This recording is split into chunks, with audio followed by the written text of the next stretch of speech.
nama aku Natania Ardelia. Aku merupakan salah satu siswi dari SMA Santo Yosep yang berada di daerah Metlan Menteng. Hari ini aku mau bercerita nih sedikit pengalaman dan juga kehidupan aku selama berada di SMA Santo Yosep. Tapi SMA Santo Yosep dan juga beberapa SMA lainnya harus mengadakan sistem pembelajaran dari rumah karena COVID-19 ini masih bertebaran di antara kita. Karena itu, kita harus mengadakan sistem pembelajaran yang sesuai dengan protokol kesehatan. Nah, itu adalah sedikit penjelasan dari aku.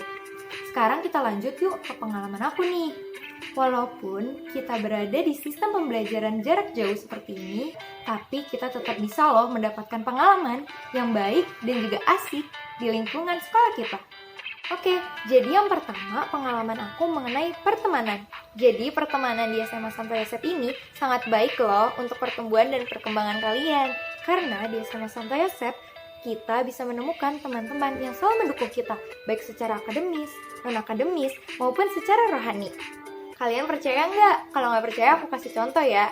Jadi contohnya kalau misalkan dalam akademik, ketika kita malas untuk mengerjakan tugas, pasti ada kok teman kita yang akan mengingatkan kita betapa pentingnya tugas untuk dikerjakan. Sehingga kita lebih giat nih dalam mengikuti Zoom maupun mengikuti pembelajaran. Secara rohani pun ada loh buktinya. Contohnya nih, ketika kita Zoom pagi bersama-sama dengan teman-teman kita. Nanti yang akan memimpin doa itulah yang akan membantu kita dan juga memberkati kita dalam kehidupan kita selama proses belajar mengajar. Yang kedua adalah tentang sistem pembelajaran.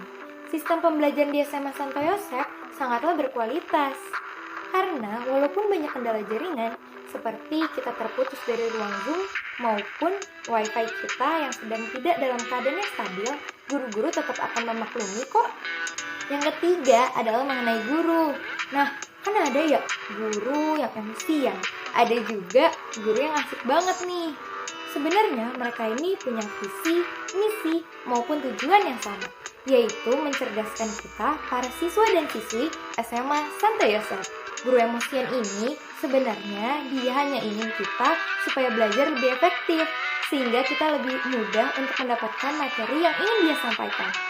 Dan untuk guru yang asik banget ini, biasanya guru ini ingin kita belajar dengan serius juga, namun tanpa tekanan yang terlalu banyak. Yang keempat adalah pengaruh dari teman-teman kita nih. Nah, berdasarkan pengalaman aku, teman-teman di Sanyo ini sangat baik kok, baik dalam pertumbuhan dan juga perkembangan untuk diriku sendiri. Kita semua tahu, kalau dalam situasi seperti ini, kita sangat malas nih untuk belajar. Nah, jangan sampai kita terpengaruh oleh teman-teman yang malah menjerumuskan kita ke aliran yang lebih sesat. Maksudnya, aliran sesat itu adalah dengan kita sedang bermalas-malasan, mereka malah ngajakin kita untuk bolos. Kan tidak baik. Karena itu, selektif jugalah dalam memilih teman agar kalian tidak sesat. Kadang kita mikir nih, banyak tugas nih, bikin kita makin stres, bikin kita makin banyak kerjaan. Padahal sebenarnya yang banyak kerjaan itu bukan cuma kita, tapi guru-guru kita juga kok. Tapi dengan diberinya tugas ini bukan berarti mereka ingin kita supaya lebih sibuk, tapi mereka ingin kita supaya lebih berprestasi. Oke semuanya, jadi segitu dulu ya pengalaman aku yang telah aku ceritakan untuk kalian. Jadi segitu dulu ya dari aku, semoga kalian suka dengan video ini. Terima kasih.